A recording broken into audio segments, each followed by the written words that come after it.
Hello there, guys. Welcome back to Younes Talks Football. Welcome back to a brand new video. I hope all of you are doing well today. Man, you know, I want to punch a wall, right?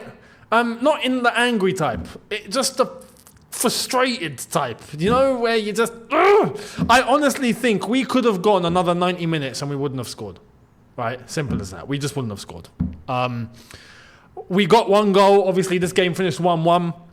But in the context of the way that it was going, even after Nottingham Forest went down to 10 men, look, we had 13 minutes of stoppage time. Stoppage time that you could not ask for more, right? And what happened? Well, no one was scoring. These two goalkeepers today are on steroids or something. I don't know. Like, Sanchez has been an absolute hero today. And you saw that at the very, very end, right? Where we could have gone 2-1 down. Unbelievable saves. And I'll get to him in a bit because it reaffirms what I've said about Sanchez before. But the same goes for the Nottingham Forest goalkeeper. Man, oh man, the saves he was pulling off too. It's just like, it's not going in. It's just not going in. It's one of those days. It's one of those days. Yeah. I think there were things that we could have improved on. I think there was a couple of players there that really could have done much better overall. But the way that Nottingham Forest set up, the way that they were approaching the game and our reaction to it, it was always going to end up a draw.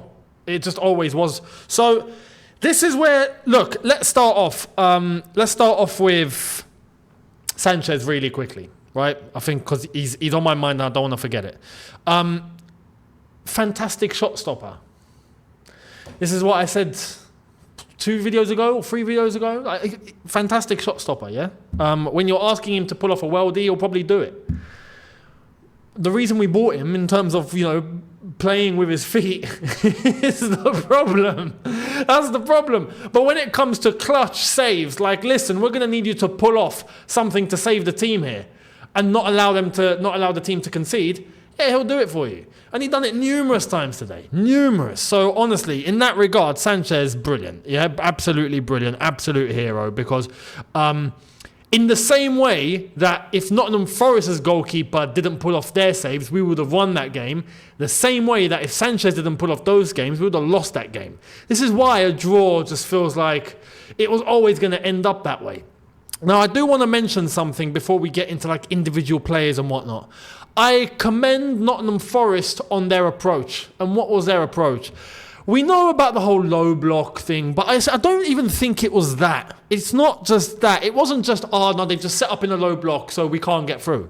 No, it was more than that. Because Nottingham Forest were coming out, they were trying to take their chances, they did approach the game, but they had one superior advantage over us that for me, a team like Chelsea, no, I'm not happy with it. I'm not happy with it. And it reflects what Maresca was saying about the number 6 DM position. We need more physicality.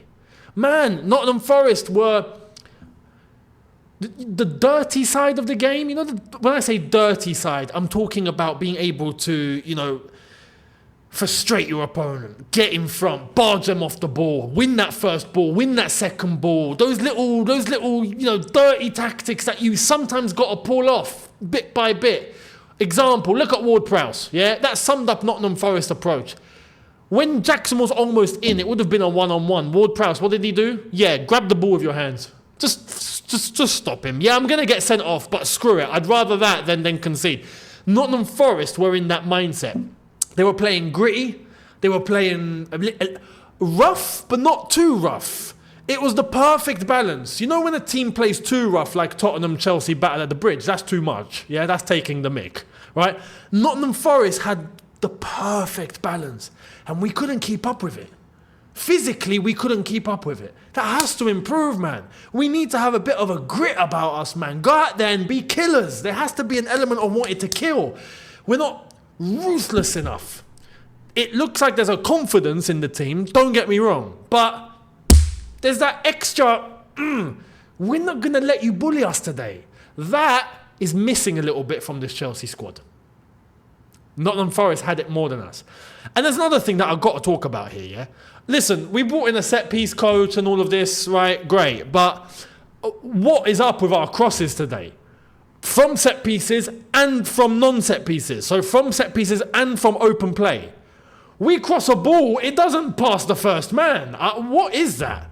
Like, I can't fathom, yeah? Look, I can't understand. It doesn't compute that footballers at this level can't cross a ball high, like over the first man. It happens once, right? Cool, no problem. But not 5, 6, 7, 8 times. Come on, you're taking the mickey. You guys are paid how much? Lift the ball. Lift it. That's all I'm asking. Lift the ball. It's not difficult. I don't know. Is there a fear of overhitting it? I don't know. But I find it baffling. I find it, like I said, it's normal to maybe have it happen once. But when it happens, you think, oh, okay. You automatically judge. I need to add a little bit more power, right? I need to maybe lean back a little bit more. I need to add a little bit more leverage on this one. Yeah? You don't just repeat. It was just ridiculous. So we got to fix that up, man. That's absolutely just, it's not good enough. However, moving with the ball, getting the ball into dangerous areas, we were doing that. I'll come to Madueke in a bit because this... that guy. Yeah, I'll get to that in a bit. But it wasn't a case so much of we can't get past this low block.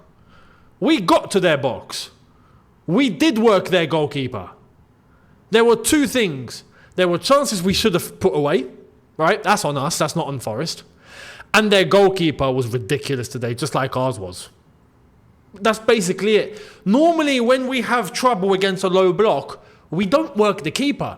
We're near the box, but we're not working the keeper. Keeper's there with a cigarette or cigar or packet of crisp or some nuts or whatever. Just like, yeah, test me. No one's testing me. Ball's not reaching me because the defence have just got everything locked up. The team are completely low, compact, you ain't getting through. That wasn't that today. We got through. We just didn't put our chances to bed. And we had a goalkeeper that whenever we did work the goalkeeper... you saw what he was doing. Just outrageous, monstrous stuff. So I'm not going to say that we played badly. We didn't play badly. But defensively, man, it's the same problems. For Nottingham Forest's first goal, how Chris Wood is getting onto that, I don't know. Actually, Chris Wood, was it Chris Wood? Or was it the player that Madueke was meant to be marking him? And then he managed to come off his marker and he was by himself, heads it across, and then I think Chris Wood taps it in, or was that Chris Wood? I need to go back and check. But him having all the time in the world to just, like, what's going on? You know, it's not good enough. And again, that's from a set piece. I thought we were working on set pieces and all of this. Like, come on. That has to improve, man. It's our defensive liabilities that let us down. So overall, with the defence, that's that. Cucurella is suspended for Liverpool. Needless yellow card. Ridiculous. So that's his fault. But the return of Chilwell is going to be interesting. For a game like Liverpool at Anfield, bloody hell, that's going to be fun. But again, the physicality part applies to everyone in defence, and it applies to the midfield as well. Not so much the attack, because the attack are doing what they can physically. They're pressing and they're doing what they have to do. But when we're talking about duels, when we're talking about one-on-ones, when we're talking about all of this, it's the defence and it's the midfield. Enzo especially. Caicedo's getting stuck in, but his timing is just off. You saw the yellow card. It's just a poorly timed tackle. It's the right tackle. It's just a poorly timed one. Enzo, though, physically, man, I don't get it. Because when I see him for Argentina, we saw it for Benfica as well. Man, at times he looked like an animal. Where's that animal? Like, we need that animal. Maresca needs that animal. Hence, he's talking about wanting physicality in that 6th DM role. Well, of course, I agree. And we need it in more places too. But, yeah, flat. Overall, flat. When we move into... I thought Cole Palmer was bright. It's just Cole Palmer, really, isn't it? Same goes for Sancho, realistically. Madueke was very bright. However, he's a weird player, Madueke, man. Look, he got his goal. I was happy, super happy that he got his goal, right? He's persistent. I'll give him that. He doesn't give up, and I love that. But bloody hell, man. It takes... You can still see he's got that urge to be selfish. He needs to get rid of that. I'm not saying don't shoot. I said it yesterday in the preview. I'm not saying don't shoot. When he chose to shoot, that was the right time to shoot. There was no other option. He cut in, he saw a window, he put it there. But let's talk about the first half. Very early on, when he did have an opportunity, when he did cut in, and what happened? If I'm not mistaken, Gusto was on the edge of the box, unmarked. Could have had options to get it elsewhere to the other side of the box or penetrate and go in himself. Madueke decides to go for the shot and it doesn't even reach the near post. It's like it trickles off the pitch, basically. That's not the right time to shoot. He needs to select his time. Clearly, for the goal, he done that right. He needs to do it for all the other chances too. Because Madueke is the sort of guy where he ends up trying to shoot 4 or 5 times. 3 of them he shouldn't have taken, but he gets 1 goal and then he gets made to look like man of the match. The decision making still needs to improve. It still needs to improve. Great on the goal. Brilliant and fantastic. That was a good decision. But the others, we can't just pretend it didn't happen. And I say the opposite for Sancho. Sancho has opportunity to shoot and just doesn't. He wants to provide the assist and he chooses his passes correctly and he does that more times than not. But that one time where he is meant to shoot and he doesn't have the option, he's with the ball and then he tries to dribble and then he goes to the touchline and then he goes backwards and then he's just trying to play it a little safe. It's like, if you've got the chance, well, shoot. Sancho and Madueke need to have a conversation with each other. Yeah, they need to kind of blend, and share ideas because there's things that Sancho has that Madueke needs, and there's things that Madueke has that Sancho needs. So I don't know. So that's that. But that was the attack. And Jackson, Jackson was quiet overall, just quiet. And I don't get when he kicked off. He kicked off with it wasn't Ward-Prowse. They were about to take a free kick, and then Jackson just kicked off with one of the Forest players. And then all the Chelsea players were trying to hold him back. And then he started kicking off with Fofana, and he started kicking off with some of the other Chelsea players, and he was telling them, don't touch me. And brother, what's going on? Where's your composure? I appreciate emotion. I appreciate, getting amped up, absolutely, but use it correctly. Don't do it on your own teammates. Do you know what I mean? I didn't understand what that was about.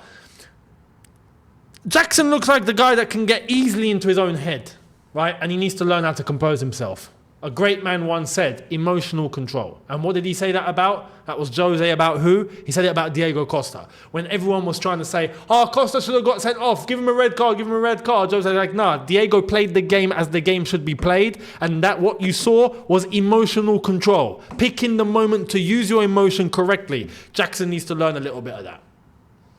And I'm gutted he didn't score again. You see, this is not the rhythm that I'm looking for now. Because we're going to Liverpool now, and what is it going to be 3 games without a goal? See, this is where we start looking and going, I'm sorry, for a striker, top Premier League club, you need to be doing better than that. The rhythm needs to be more. You should go 1-2 games max without scoring. Let's see what he does against Liverpool. If he does bang against Liverpool, then absolutely fair play. Then you're great, keep going, right? But that's that. However, at the same time, it's like I said, this entire game was just one big frustration. One big frustration. And we're actually quite lucky that Aston Villa Man United finished 0-0. And that's a great result for us because Aston Villa are still behind us and Man United are still in 14th. 5 points off relegation.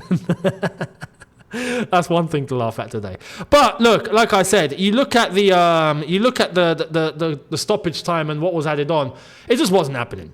So I'm at peace. At this draw, I'm at peace. I'm not like, oh man, we should have won.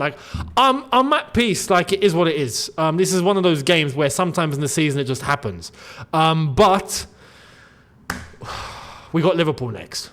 All right, we got Liverpool at Anfield, and this is where it starts to get serious. The runner games now that are coming up, playtime is over. Now we get to really see where our level is. We get to really get tested. Really, truly get tested. So let's wait and see. Now the substitutes that came on. We saw Nkunku and Felix come on for Jackson and Enzo. which was the correct decision. But it was a little late, if I'm being completely honest. 81st minute that was made. Maresca, I feel like had it in his head that maybe if we just persist, it's going to come. And I had that too. But it was when James Ward-Prowse got sent off. That's when I genuinely believed we were going to score. Ward-Prowse got sent off and I was like, yeah, that's it. We're going to score now. And how many times did we get close? Felix, for example, should have scored. Nkunku, close opportunity. We had the chance at the end where the goalkeeper was pulling off worldies. Mudryk come on, Neto came on, Tosin came on, but Pedro Neto, I have to praise him. He knows how to cross a ball. Do you know what I mean? Like, everyone's hitting first man. Neto's like, no, hang on, this is how it's done. Boom. Oh, finally, a ball into the box. You know? So Neto and how he's going to fit is very interesting, because if Madueke didn't score today, yeah, it would have been a wrap. It would have been a wrap. So it's very interesting. Mudryk come on and he had really good impact. Understandably, in the context as well, Nottingham Forest were trying to sit back and get the draw and whatnot, but Mudryk fresh with all that speed, Nottingham Forest were finding it a bit difficult, and I think that was the right move that Maresca made, because with 13 minutes to play of stoppage time, you're trying to pile the pressure on. You want to add some urgency. You want to get Nottingham Forest to feel like they can't keep up a bit, and Mudryk is probably the right guy to do that because he can run like Usain Bolt. But the goal just wasn't coming. So it is what it is. We're still top four. We're 4 points behind Liverpool, 3 points behind City and Arsenal. Not the end of the world, but now it gets serious. We got Liverpool at Anfield next, and then I've said like yesterday, the run of games after that is going to be flipping crazy. So let's see. Let me know your thoughts down below. Much appreciated. Do not forget to hit the subscribe button if you haven't done so already. Notification bell on. And let me know all your thoughts on today. Your frustrations, your praises, your complaints, whatever. Let me know in the comment section below. Much appreciated. And I will see all of you tomorrow for a brand new one. Thank you all so much. Don't forget, check out the socials that were on screen and in the description. I'll see all of you tomorrow. Have a good one, people. Look after yourselves. Take care and peace.